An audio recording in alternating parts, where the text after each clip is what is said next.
You mentioned that to you the Depression was a horrible time, and I wanted to just get some of your memories about that, since that's a real watershed in American history. Just sort of what you remember about it and what your life was like during that time. Well, I just think it's so distressing. One thing that everybody has a right to is work, and to see the gardeners piled up there. It hadn't even been in the paper that this man had died, but to see him piled up there outside, waiting in line, and to see all the men in New York with their apples, it just seems, to me, it's the worst thing that can happen. And I don't think the younger generation realize what it's like. And maybe it'd be just as good, I think, to have enough of it for them to realize how wonderful it is to work. And as we said a minute ago, it was they feel, so many of them feel that things are demeaning to lift their hand to do. And I'm not a bad school at all. I think that to take a pride in your work, no matter what kind of work, is really it's really important. But I don't know that I can say any other recollections than that. But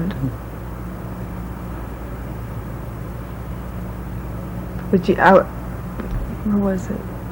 Well, I guess I've just read references to the fact that, when a job came open, just people would pour out immediately. That was interesting. That was certainly true here. That just a line. Did people ever come begging for food, or do you know? Or no, I don't think we had that.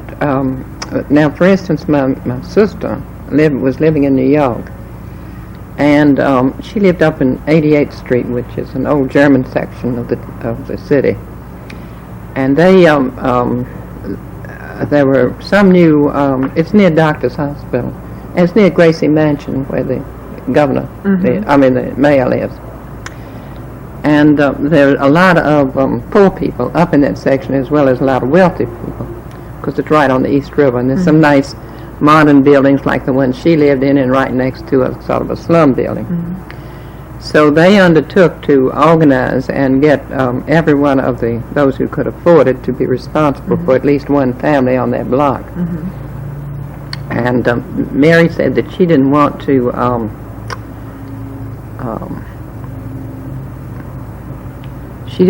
just contribute money into it. She'd rather have a family. In other words, you give me a family, and I'll look after that family. Well, she really got a honey.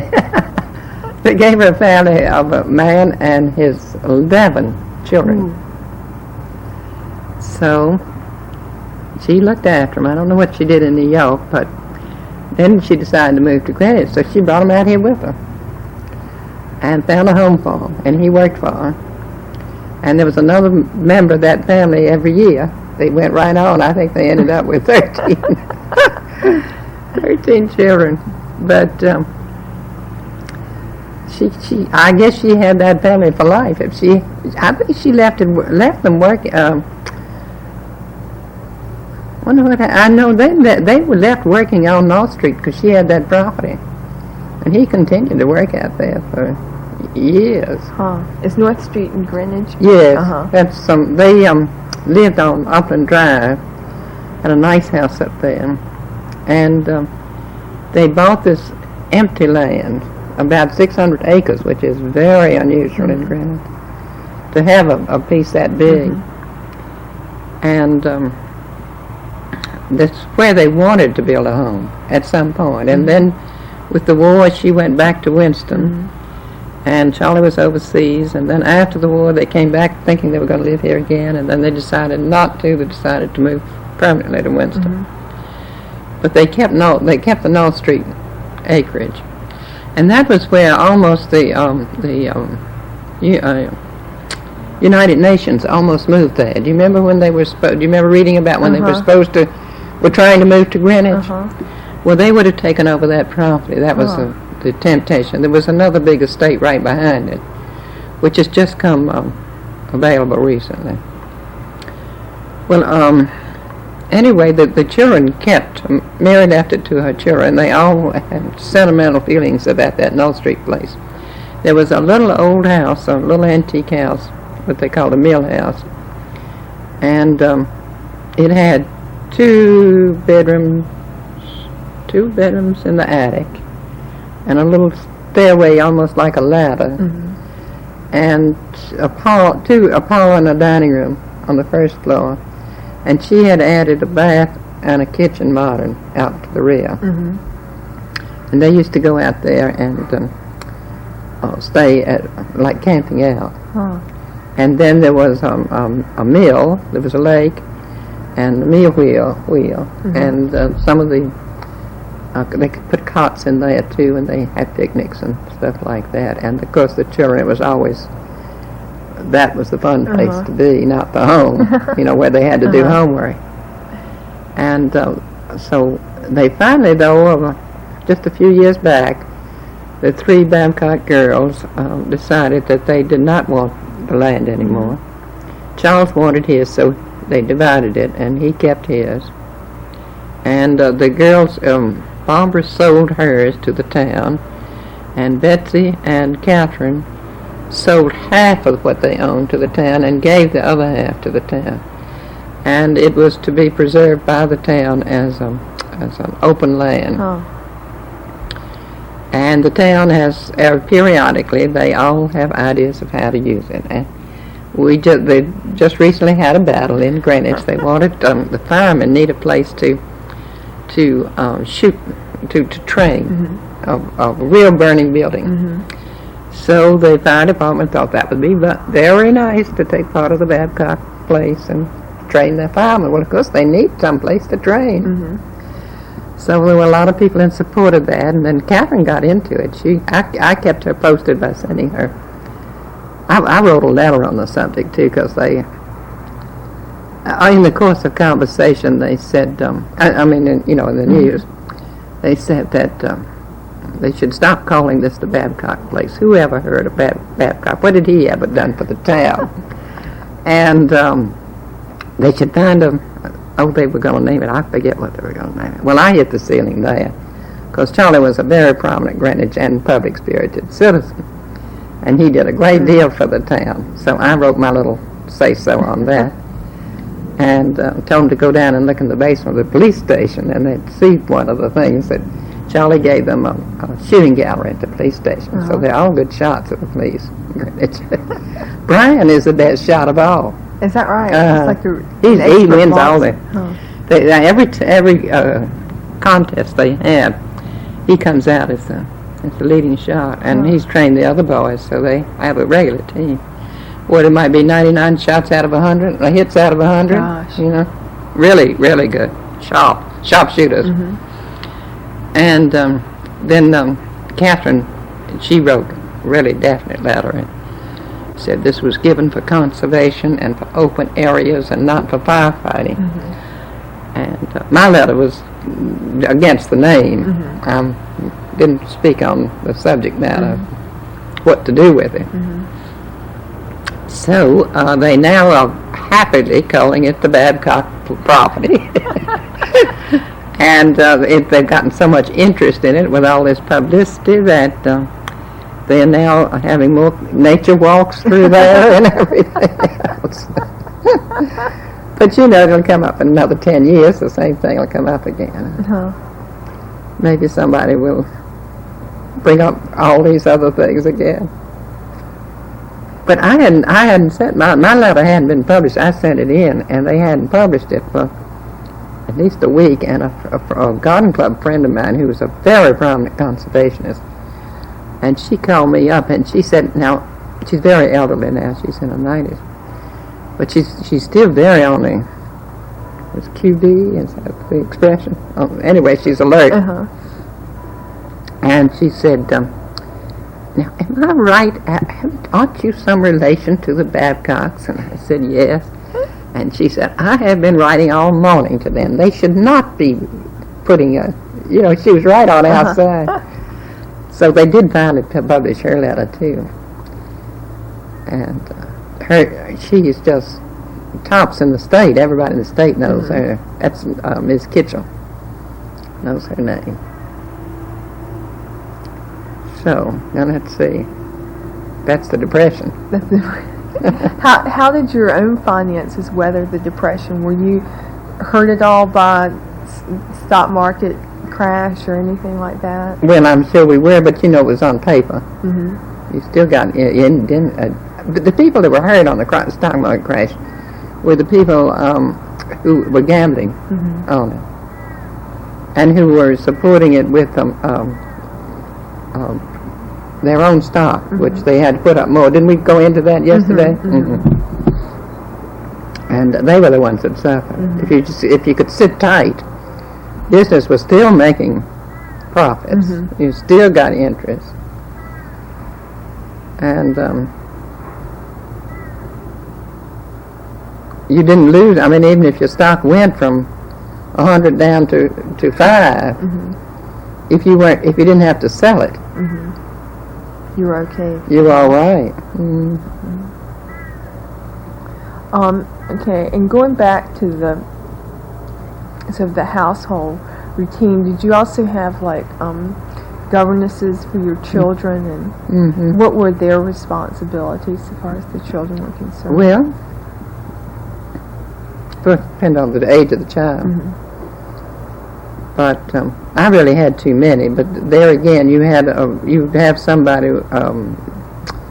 who was accustomed to very little children, little babies, and they didn't want to go on to another age. And there were some that were willing to handle 2 children and not 3. So it depended always on what your situation was.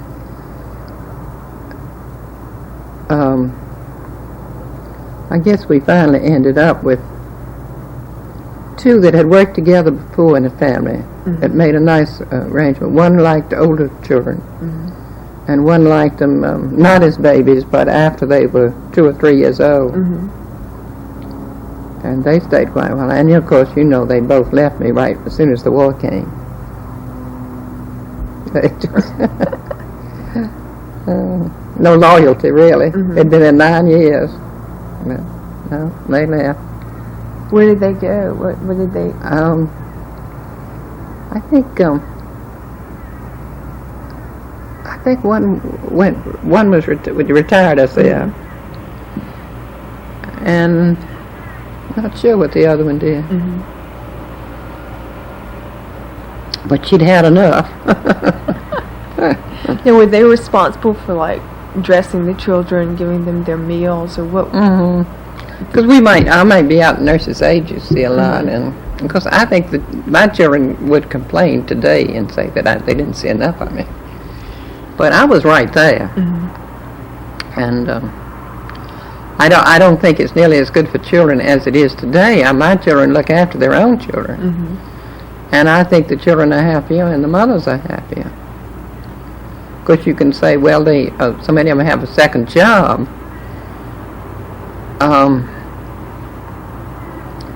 Well, that's true, but they usually use the second job people, don't they usually use either a babysitter or like daycare? Daycare. And it's not like a substitute mother,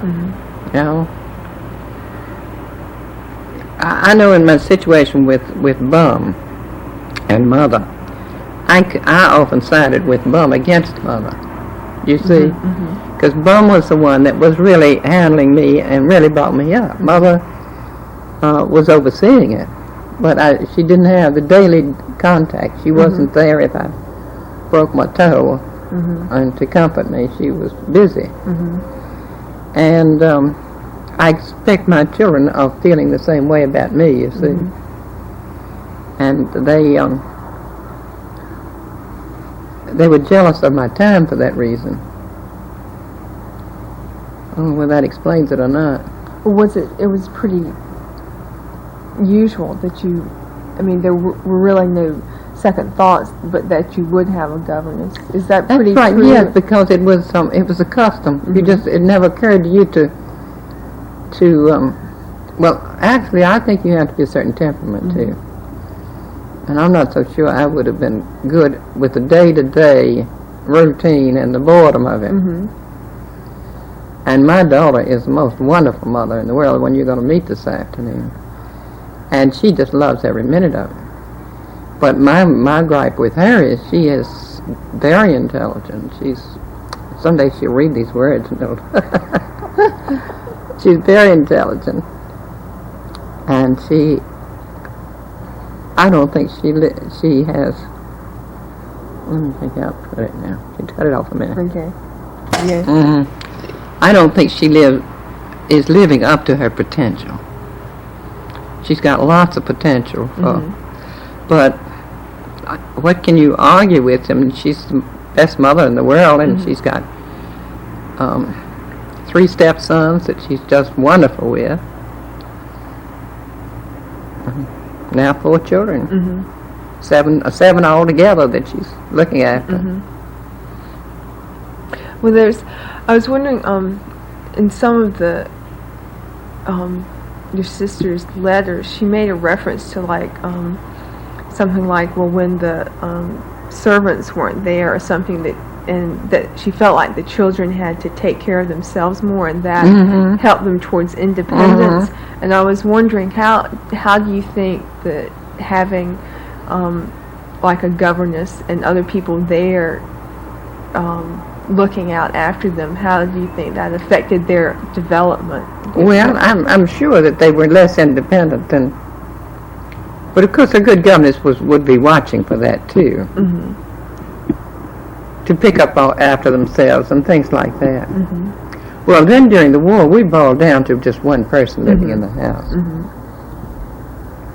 and whether the children remembered or not, I'm sure they saw a lot more of me. But even though I would be out in the morning, maybe at the hospital nursing. And I used to go on Sunday morning because that was when I figured that my husband was there, and it was a good time for him to see them. But we were talking yesterday about sort of the balance of power in your parents' home. What was like the balance of power between you and Mr. Bagley? How did you? I did everything for the children.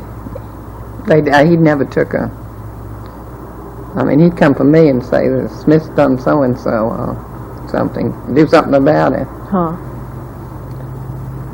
No. So were you in charge of discipline and punishment? One time I took him a hairbrush, you're supposed to spank a child with a hairbrush. Well, I think I felt one of those before. Something Smith did, and I went down and I got a hairbrush, and I really gave him a whipping. And I must say he never did whatever it was again. But then I realized later I had used the wrong side of the brush. I used the bristle side. Poor kid. But I thought that was the side you were supposed to use. So no wonder he never did it again. Oh no. Do you think you were rougher on him than on your girls? Girls? I don't know. Because the girls think I side with Smith. They think that I'm relate to a man. I think I said that once before, which I don't know that that's true at all. And I certainly don't side with Smith, but they think so. And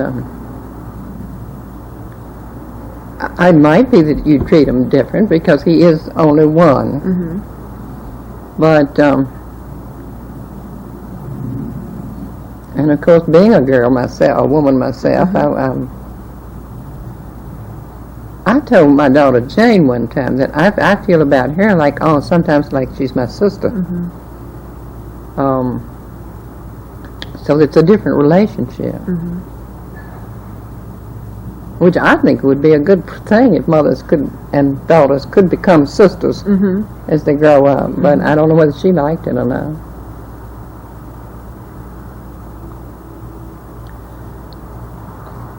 When you were younger, had you, and like right when at the time you were getting married, had you planned on having children? Oh yeah. I know. And I don't think Henry Bagley cared whether he had children or not. I think he'd been better off without children. But definitely I was going to have children. Mother felt very strongly about having children. She said the people that have money and are able to give children the advantages should do so, and the people that are poor should not.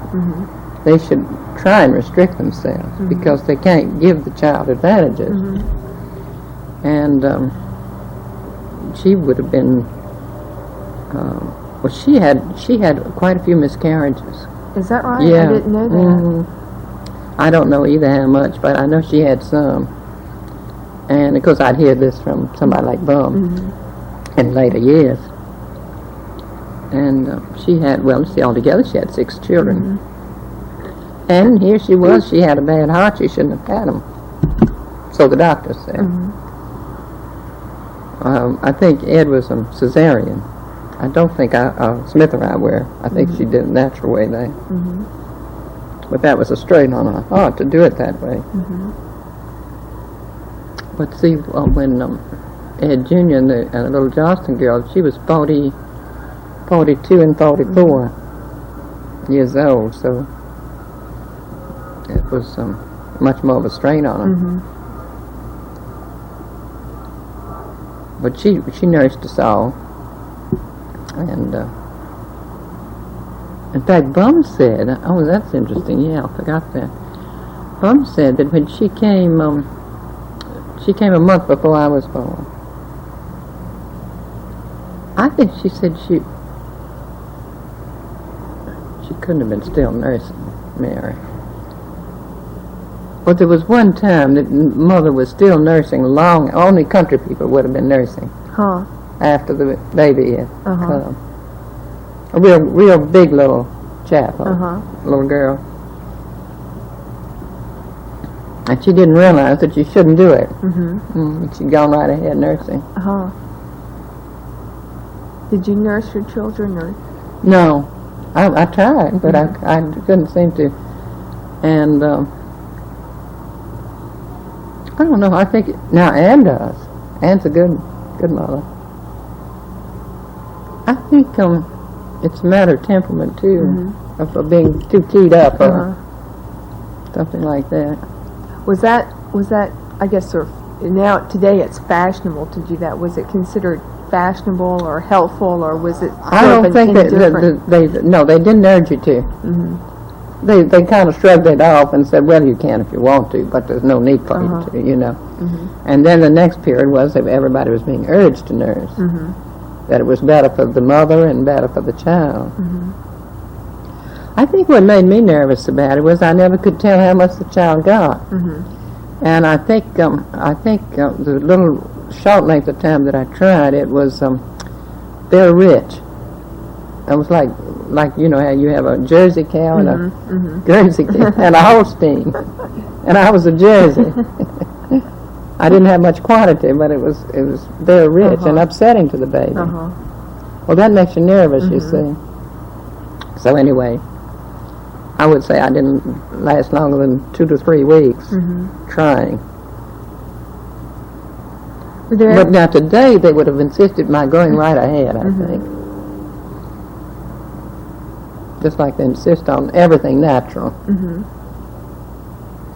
And you said that Bum came about a month before each child was born. No, she didn't come that much ahead. She came a month before my mother. Because she came really to look after my mother to be sure that she didn't have any trouble with his heart.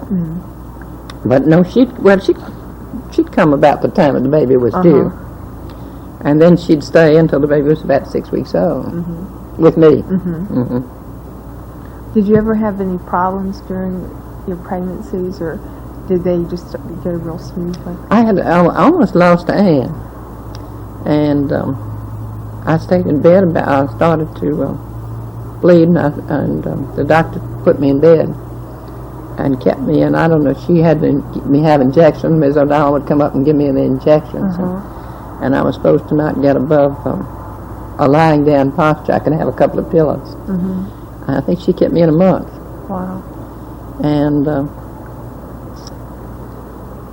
that was the only one. Mm-hmm. I think maybe I had, no, that I didn't have miscarriage. I don't think. If I did, it was very early. But,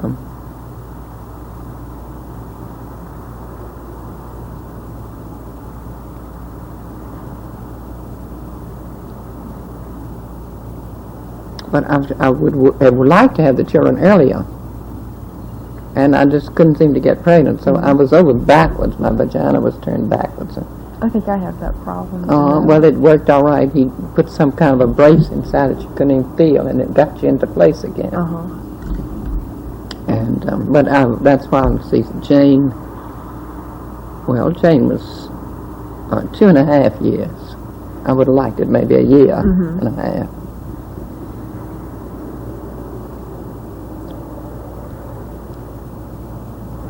So you were real eager then to be a mother. Yeah. Oh yeah. That's real interesting.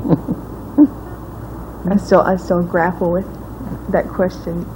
You not sure you want one? I'm not sure. I'm sort of. I sort of. Oh, you miss something if you don't. Yeah, I sort of lean in that direction, and it's, things. I feel like things are sort of, catching up with me now, so I do have to think about it,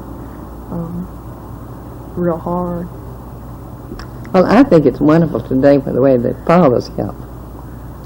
And they give courses even in that, of how to handle the baby and things like that. And they make the father feel like he's needed in the family. And I think it's so much natural, much more genuine.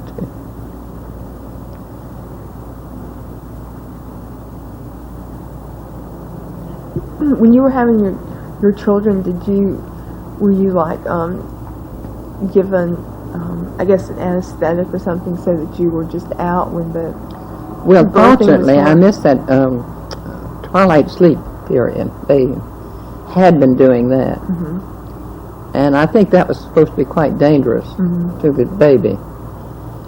And so, fortunately, they had gotten over that notion when I came along. I don't know that my doctor ever gave it, but I had the same doctor Mother had. I went when she came to New York, you see, those 2 times. So I was living in New York, and I went to him. And what they do is give you gas at the last minute. Oh, we were talking about how the sort of the philosophy of how delivery should be handled. I think, which is always a pleasure. I would say within 3 minutes of the baby's birth, they'd start giving you something. But they'd give it to you earlier if you wanted it. And now Anne, you see, does the modern thing of absolutely nothing. Though even they say, if you need it, you can. But I would like a little bit. But they go into training today for it. Take these classes. Trains your muscles apparently to help that. Well, Aunt Lucy told me once that in her day they set up to have a baby. Well, I don't see how you could really. I don't see how you could. But you see, it would push the baby down quicker. Because you're just down. And I guess it makes sense. Get the baby born as fast as you can. Sorry, gotta get organized here. Because probably then they even if they had wanted something to ease the pain, there might not have been anything. No, they didn't have anything really. Oh no, when did either come at all? I'm not sure. But I don't, you just. More power. Let's see. We're talking about holidays and special occasions and during your childhood. What for your own children, your own household, once you had your household, what were there special rituals that were gone through at Christmas time, or that were sort of we all collected, and I wouldn't let them go in the dining room until I was ready to go in. I wanted to see that. Into the living room. So we had doors, and we closed the doors, and they would be impatient because I'd be going to the bathroom the last minute. We'd had breakfast together, but we wouldn't let anybody in until everybody was collected. And then we opened like mad, and of course had a formal Christmas lunch. And then Christmas night, we had a tradition of inviting some of our close friends and their children in, and we had a formal party. And we played what we called the game, which Hold tight. Let me just is really charades, but it's done in rival teams. You divide yourselves. You got two captains, and they pick a team, and someone has 10 questions, and you run out into the hall, and the two captains are given the question, and the faster they can, without speaking, they can't speak, but they can do some signals that their team gets the answer, then they run out. Whoever gets the answer gets the next question, and so on. And the children always remember that. They just loved it.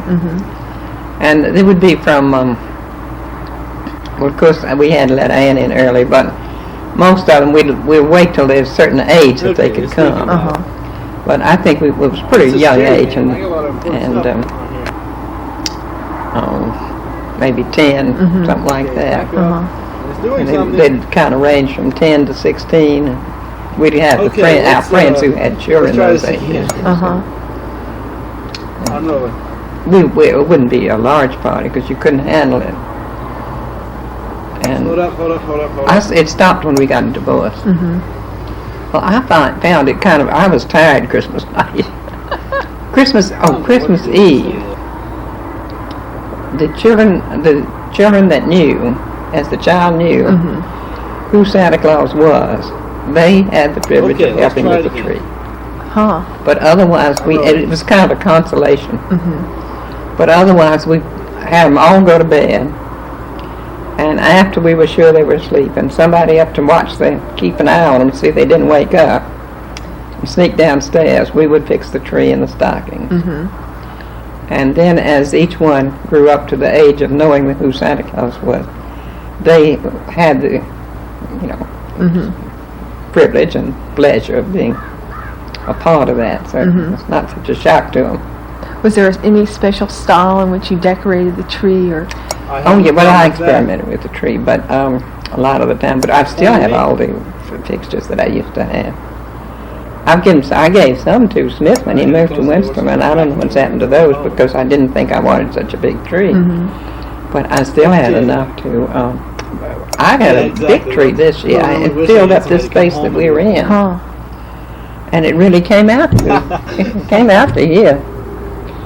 And I still had enough of the old. Well, you might be one left from the early 30s, and a few I had filled in with. But we got away from tinsel. There were times where we argued over whether to put the tinsel on.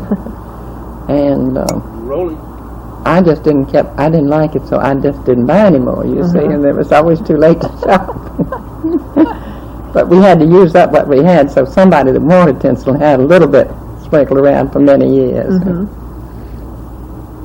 And stockings, we had great big felt stockings with bells on them, with the name of the children. And that was really a relief to me because you could put a book in it. And most of the stockings are so tiny. It has the size of whatever you put in. Painless too. By the way, in our childhood, I remember that oranges were a great treat in stockings. You didn't see any oranges. Next on the agenda, I'm rolling whenever you're ready. You know, it was a special thing to have an orange. And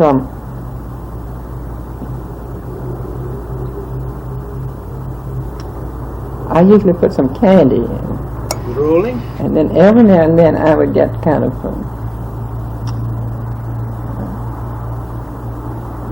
I don't know whether it's mean or joking or what.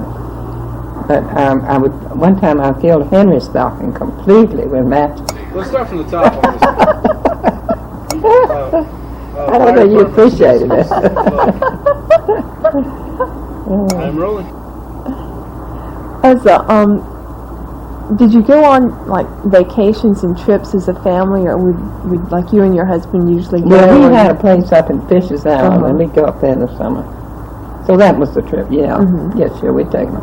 And we'd take them down to Winston occasionally and stay with the Babcocks. We went down there one Christmas. Had Christmas with them. It's midnight on New Year's Eve. Susan came down with them. Well, she was crying in her bed, and Get cut off. we I fortunately think we heard were her fine. because she had We were been fine put up to until there. bed, If you just want to give me the last line, we'll and she had appendicitis, emergency appendix. I'm rolling. And I told you earlier about Dr. Johnson and Dr. Volk. Well, New Year's Eve, it's hard to get a doctor. And Dr. Johnson had already gotten to the stage Thank where you he very was not much. taking home calls. We're okay. I'm sorry you And had I to got deal him with on the my phone, and he, machine. for love of Yeah, mother, too, really. He came out and he said, Alrighty, I'm have a not even going to wonderful wait for the afternoon. ambulance. I'm going to take her in my car. All right. And he got a hold of Dr. Bye-bye. Volk, and he said, now you get over that. And get ready to operate. And so they did. And she got along just fine. I had to stay down. The children all had to get back to school. And I stayed down in Winston with her. She was in the 6th grade, I think, that year. Because I had to tutor her a bit. I don't think she appreciated that. Now, what exactly did you do here during the World War II? Well, you mean me personally? I was a nurse's aide. And I would, they trained, I was the first class that they trained here. And we, I guess that was early 42, probably January. And I worked mostly in maternity. They were very cagey, being a small village, you might say. They did not like to feel that the volunteers were going home and gossip about this person having this and that person having something else. So they wouldn't tell you what was the matter with the patient, and I found it very disturbing because I didn't know what I was doing any harm. And I remember one time working in the women's ward, and I came so close to washing her and washing them a great big, like an ulcer she had on the outside of her back. And it scared me, you know, for fear I would do something like that. And so I preferred maternity, and they liked to have the same people anyway. So, and later they either private. They did put me in private. They thought I could keep my mouth shut about anybody I saw, which was right. And there I had ever, you know, but I did say I knew the head nurse, and I would say, now look, just please tell me if I'm likely to do any harm. And I don't care what she's got, but is there anything I can get in trouble with? And she was pretty good at it. Now, Liv White, did she tell you about what she was nurse's aide? Well, she lived in New York, and she was nursing down at Bellevue. Well, that's a mean situation. We have a lovely hospital here, and everything's nice. And so she kept saying how much harder she had it, and I said, well, I'd like to work with you one day. I'd like to see what it is like. I'm sure it is worse. So she said, well, I'll ask the matron. So she asked the matron. The matron said, we don't care where we get help. We'd love to have her. So I commuted in them one day, and that led down there. And of course, it was just awful because we had a ward of 40 men, and we were the only two making beds and baths. 40 people. And I didn't know where anything was because that meant it slowed me up. I had to find out. And they did have some of the student nurses were giving medication. We didn't have to do that, and temperatures. But we did have to do the lunch, and we were supposed to work from 9 until 4. Well, out here we worked from 8 until 12, 4 hours. So there were times that I stayed on, and one day I remember working 15 hours. But that was kind of an emergency. It wasn't every day. And we were still we were still doing beds and baths when we were supposed to go off at 4 o'clock. And Lib said, now come on, Nancy, come on, Nanny. And I said, well, Lib, we're not through. Doesn't make any difference. We've got to go. We've done what we can. And she said, if you have that, you can't have that attitude here. You just got to, you just can't stay extra. So we pulled out a little bit. But there was one man, I remember, and he was crying, and he said he hadn't had a bath since he came to the hospital, and he'd been there for 10 days. Well, all you could really do was put water in their basin and hand them some soap and a face cloth, and then come back and empty the water later. And it just was a desperate situation. And I suppose it's still that way a lot of the time in the hospitals now. Do you know what most of the men were suffering from, or? No, but there were some mighty ill ones. There was some with getting oxygen through the nose and fed through the tubes, and well, that was the trouble. You just didn't know what they were. Was there?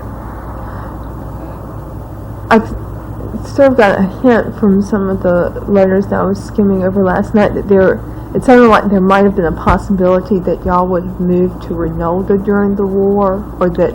Not us, but the Babcocks did. The Babcocks did.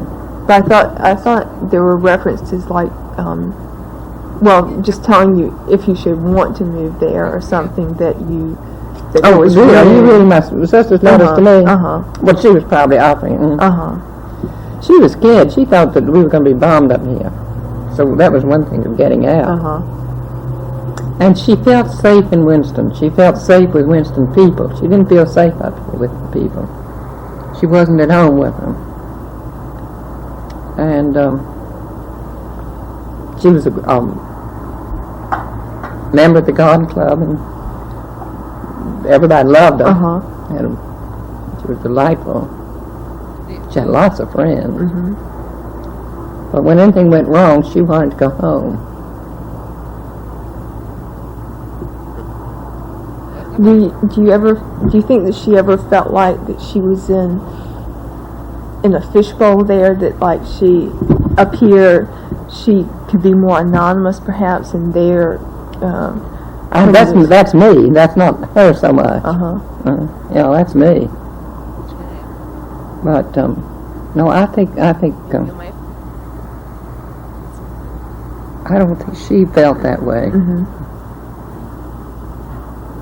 She liked she trusted John Connor, the butler, who came from Reynolda to her, and he was kind of bossy, and he didn't like certain ladies. So sometimes he wouldn't let them in, you know. But Mary was likely to take his judgment of a lot of things.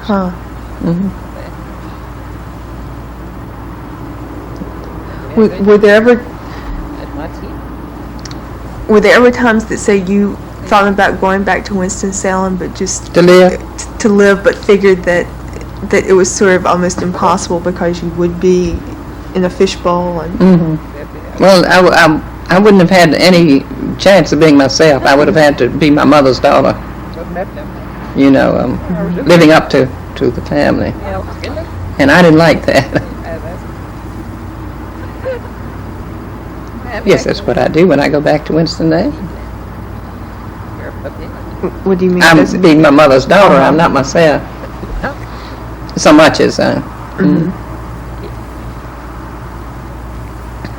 in other words, I go back, I have responsibilities that are family responsibilities, and not ones that I've chosen.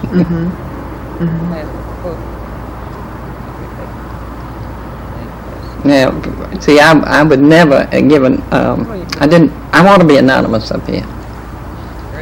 And I'm giving lots of money to things. My name is not on anything.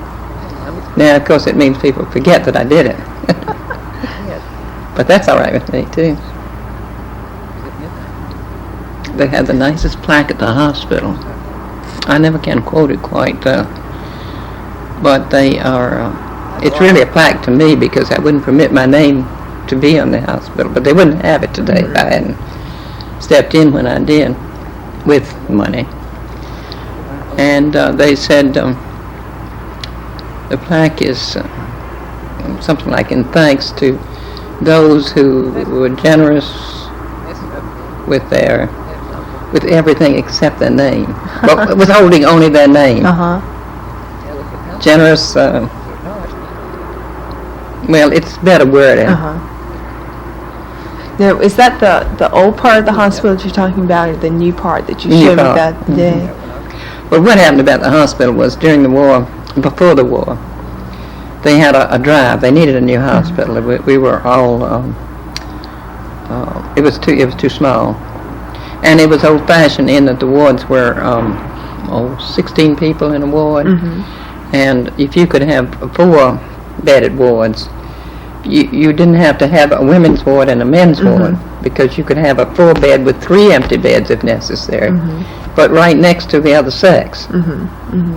So it was much more practical to have a smaller ward, and all kinds of things like that were outdated, outmoded. And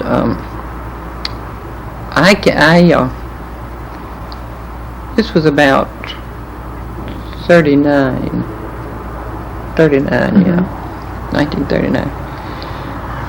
And they were just about, they'd had a drive, and they were about to give it up, I think is the way it was.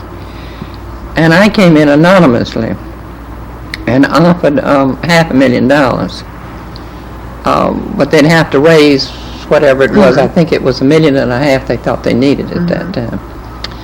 And so it was 2 for 1. And of course there's a great deal of gossip as to who had done this and so on and so forth, and we paid no attention, but finally it seemed like ridiculous not to have it said. It got too exciting for everybody. And made too much of an issue of it. So it is known that I didn't do that. But then the war came, and they had plans. They started in with the architect's plans, and they needed plans for they needed a new furnace, a whole furnace building, whole powerhouse, you might say. So they started that. They got that going, and they got that built before the war, and that was a lifesaver. And it had the laundry in it. So some of it was done. And then the war came, and they couldn't do it. So that was put in the kitty. And of course, after the war, the plans didn't suit everybody.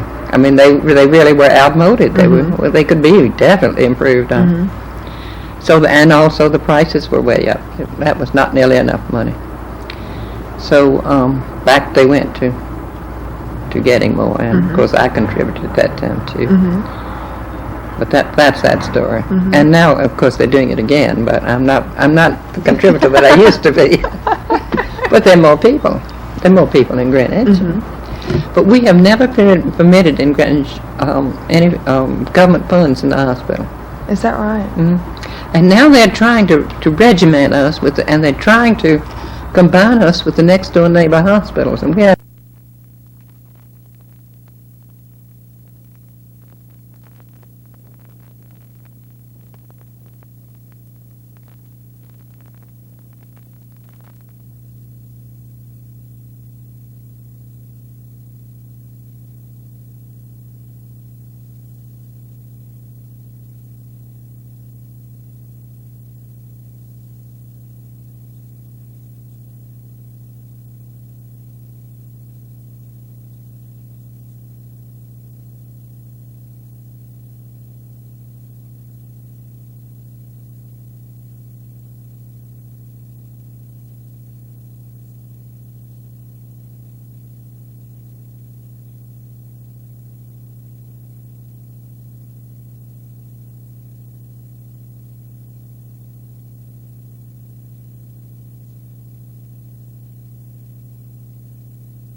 we were talking about your philanthropy to in Greenwich and other places too, and I was wondering how were you prepared to know how to handle money? I mean, it was obvious, I presume, at an early age that you would have a lot of money. So how did guardians prepare you for that? Mother did that.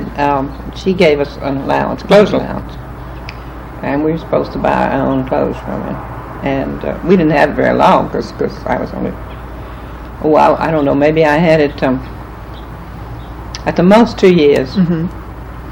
But it was a checking account, and so much a month. I don't remember how much it was. Mm-hmm. And but it was plenty for my clothes. Our chauffeur Cleve used to kid me all the time because I'd never have new shoes. I was too stingy to have new shoes.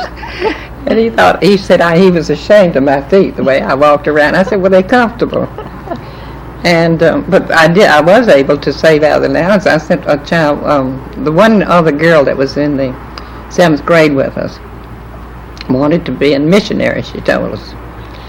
And she was a farmer's daughter, and I think there was something like 11 or 12 children in the family, and she needed more education. And of course, in the county, she lived in the county. Mm-hmm. She had to pay extra if she'd gone to Reynolds. And so anyway, I paid her tuition out of my clothes allowance to Glade Valley School. And I remember it was as little as about $300. It was between $300 and $400 for the whole year. Today, what would you do? $2,000, $3,000? Yeah. Now, where was Glade Valley School? It's up in the mountains of North Carolina. It's the Presbyterian school, and it's still going strong. And I guess Uncle Will and Aunt Kate were interested in it because they recently came to the Smith Reynolds Foundation and asked for money to fix up the William N. Reynolds, I don't know whether it was the dormitory or I don't remember which building it was, which we did help them fix up. But that's both of it. So I clothed myself and sent a child to school. So out of your allowance? Yeah, but we had to have our own checkbook, and I guess we were taught how to make out the checks and how to balance it, thing like that. But I can't say we had a great deal of him. And then after Uncle Will became the guardian, and that was closed off. Maybe he thought I'd run away with it. Well, I did have the money to run away, sure. But he was of the school of charge it. And anything we charged was all right. Oh, I like to collect books. While I was collecting Galsworthy. That was my specialty about that age, 16, 17 years old. 17 anyway. And first editions. So I had a lot of fun in London because I could go to all the little bookstores and poke around, have an object to get. I've got a complete collection. I think they're in that study back there. And one of the books came out, Scribner's was one. I think this book was from Scribner's. And it was, I'm ashamed to tell you, but it was $1,100. Well, you see, my allowance would never have covered anything like that. And it was one of Galsworthy's very early books. And so the bill came in, and Uncle Will called me up, and he said, Nancy, he said, we've got a bill here for a book, $11. And he said, what kind of book is it that's so expensive? I said, well, Uncle Will, it's not $11. It's $1,100. And he said, well, what kind of... And I said, well, it's a first edition, Uncle Will. And he said, well, couldn't you wait till the second one came out? And I wanted to send that into the New Yorker. Couldn't explain to him. And he was right. I shouldn't have paid that much. That book today is worth $25, I think, you know. It's not worth much anyway, if it's gone down in value. This was before the Depression, before the crash. So anyway, I guess we still had I know he stopped our clothes allowance. I think he still gave us allowance. I don't even remember, but I must have. And of course, every time you went to Europe, you could get traveler's checks and things like that. So, like, I could buy these things over there. So I guess he wasn't that stingy with us. And then, after we were married, we were given a monthly allowance. But we didn't get any control over our funds until we were 28. Now, at that time, did you manage that yourself, or did the family give you advice on how to use that money or manage that money, or? No. But one of the courses we took at Columbia, when we went back to that extension school, Mary and I both took it, was a course on finance. And we took I took economics. I didn't like it. I always thought the finance was interesting. I don't remember anything I learned. I must have gotten some kind of feeling out of it. And of course, our money was in trust, so that we didn't have to manage it that way. We didn't have to buy and sell stock or anything like that. It was in a trust fund. Well, we had the control over it, but the bank went on handling it. We didn't have to be great financiers.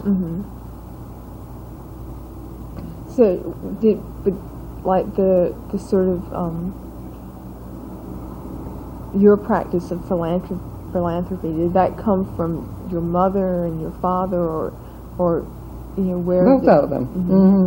They did. I think it was something that it had been my fault. That there was some legal thing went on after my father died, and 2 or 3 people swore that he had intended leaving money to the city hospital out there on the east side. I guess they called it Reynolds Hospital. I think so. Well, now the Reynolds Hospital is the one Aunt Kate. It's Aunt Kate's was the black hospital for a while. Well, it's the Forsyth County is the old county hospital. Well, anyway, and he had meant to, and he had not lived long enough to change his will. So they testified that this had been his intention, and then the law said it's all right to do that. And that's why I guess they called it the Reynolds thing. And then it was Mother that carried on from there on. But, well, actually, my father was not the wealthy man when he died that everybody talks about, because he had... It's money that it's the same stock, but it's raised in value since. You see, when he died, what was divided up? Well, how can I put it? By the time what he left me, by the time I was 21, yes, it had come up to what he died having. You see, and yet his estate had been dispersed. You see. Am I making any? So the stock appreciated in value. Yes, that's right. But when he died, he himself was not wealthy. Well, not that wealthy. It was wealthy for the time, yes. And he wanted to be sure his friends also got on his bandwagon and didn't lose money. And he urged them, and he would loan them money to come and invest in his company. Because and that's why there's so many millionaires in Winston. Of the profit-sharing plan. Yeah. Well, even if they had nothing to do with the company, he would, if you wanted to buy Reynolds stock, he'd loan you the money to buy it. I was wondering, and I don't really know how to phrase this, but it seems like it's sort of like R.J. Reynolds is your father, and yet there's sort of the legend of R.J. Reynolds. He's also a public man that sort of everybody shares in a way. And does that bother you? Do you have to reconcile those two, sort of accept the fact that he is a public man and yet he's also your father? And well, I guess I don't have any fight with it. But maybe it's because I'm not used to it, you see.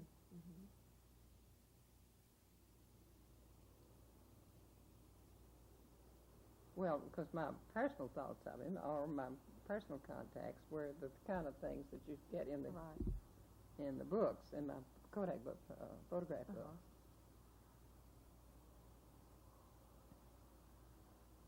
But I was just wondering. I have a whole thing of clippings of my father, of his memoriams. Mhm. And have you seen any of those? I saw the really big Uh-huh. one, I think, when in some telegrams and Mhm. things. They got it at Reynolda too. Uh-huh. And of mother. I think so. Mm-hmm. Mhm. I was just wondering if you were conscious of, or if it was hard to say go to a high school that's named for your father, and that sort of. Only in the fact that I wanted to play down that I Uh-huh. was his daughter. Mm-hmm. But Mr. Moore, who was the superintendent of high school at that time, I think they had one of the schools named for him, hadn't they? I think so. Mm-hmm. When I went to Columbia, I had to write him and tell him, and he had to give me a recommendation, Uh-huh. just like I was 16 or 17. Uh-huh. And I don't know whether I've got that. I know I've got it, but I don't know where it is. But he was very nice, and he said that he gave me very nice recommendation, and that I had never, nor had my mother ever asked for favors, Mm-hmm. which I thought showed what answers your question a little Uh-huh. bit.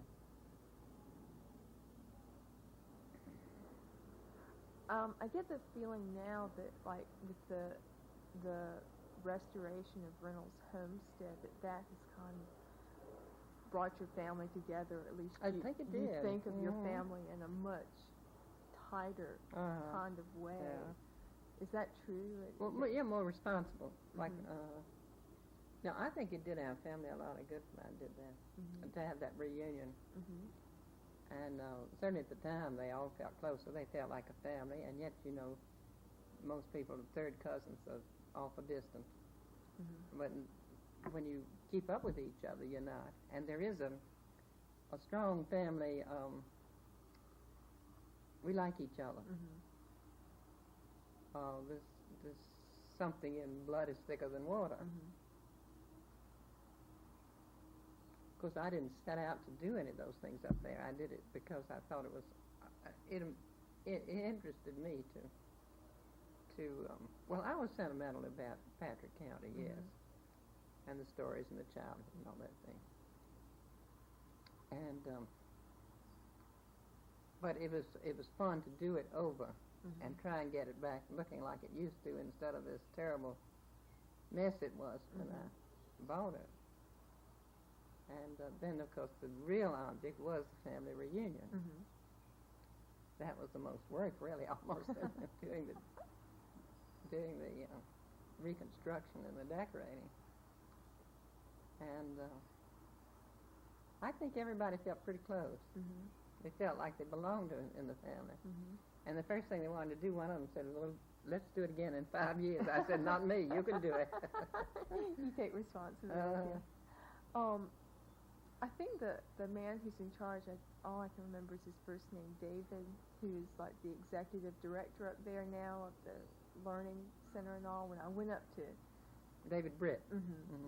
when I went up last week, he said, I think, that you came up and spent like a Christmas Eve night there one time. You didn't do that. No, I used to go up and spend the night sometime, yes. Not Christmas. Oh, I see. Were there special thoughts that would go on in your mind when you were there? Not particularly. But I had,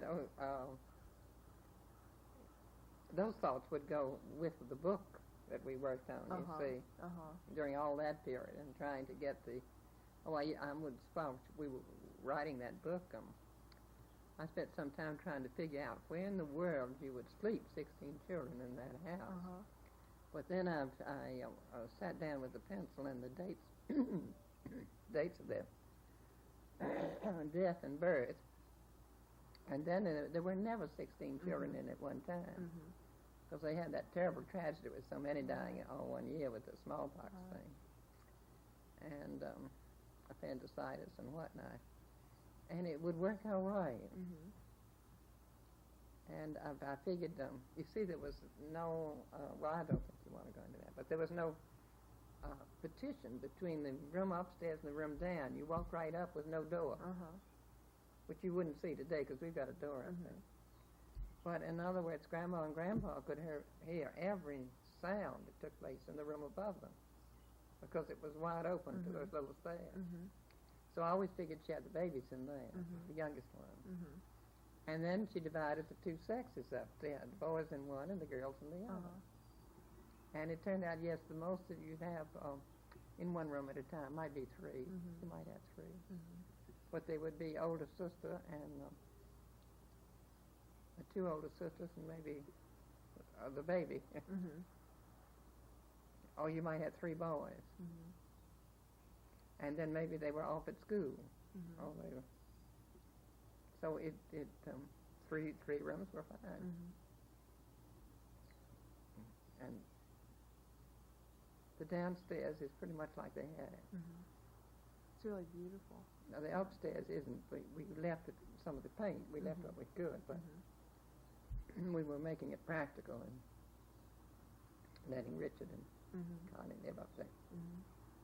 I was wondering, you were born in the South, but you've spent most of your life in the North, and I was just wondering, sort of, what do you consider yourself? Do you consider yourself a Southerner? Do you consider yourself a Northerner? No, I think I'm a Southerner. Tar Heel born, Tar Heel bred. When you die, you'll be a Tar Heel dead. No, I like the North because I can live my own life.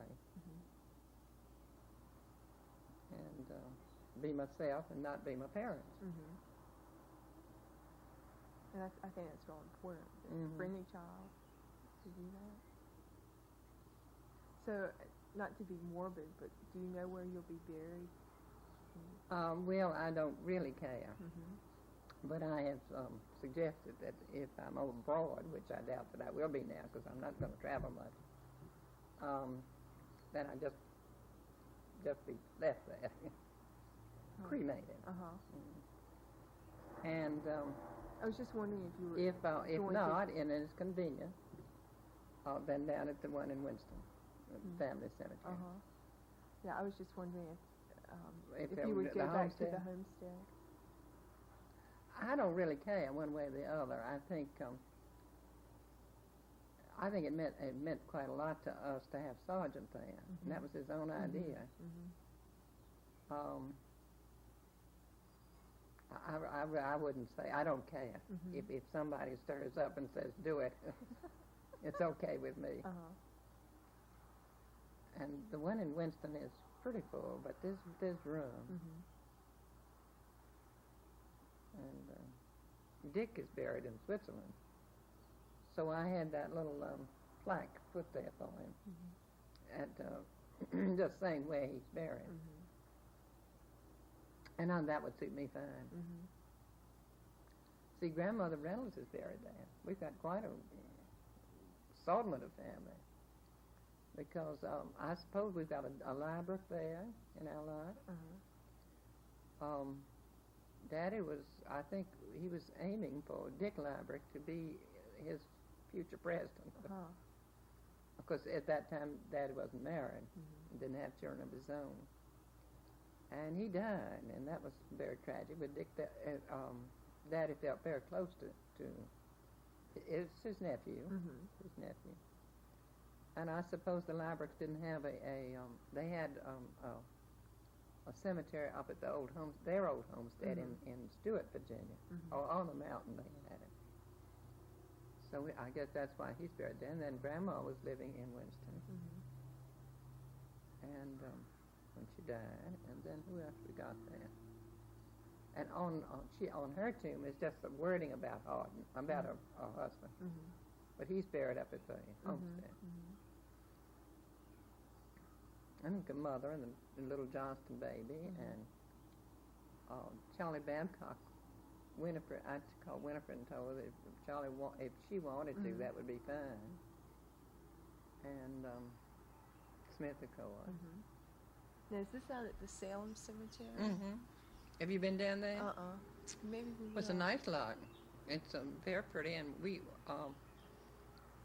got an endowment for it. Charlie and Dick and I, after Mary died, and we endowed it with some rental stock, and we gave them so much stock that, and it's gone up in value so much that we could practically look after all the cemetery, and we do. And I think they could do better by us. But they're supposed to use what they need to keep ours going and keep fresh flowers on certain occasions, like Easter in particular, and keep the shrubs nice and everything mowed. And then what's left over, they're supposed to use particularly on the neighboring graves. There's some that have been abandoned, and been abandoned as long as I've been living. And so they get more and more for everybody, but they tell me that Easter, our flowers look pretty bad. I haven't done anything about it yet, but I get a report from them because I asked for it.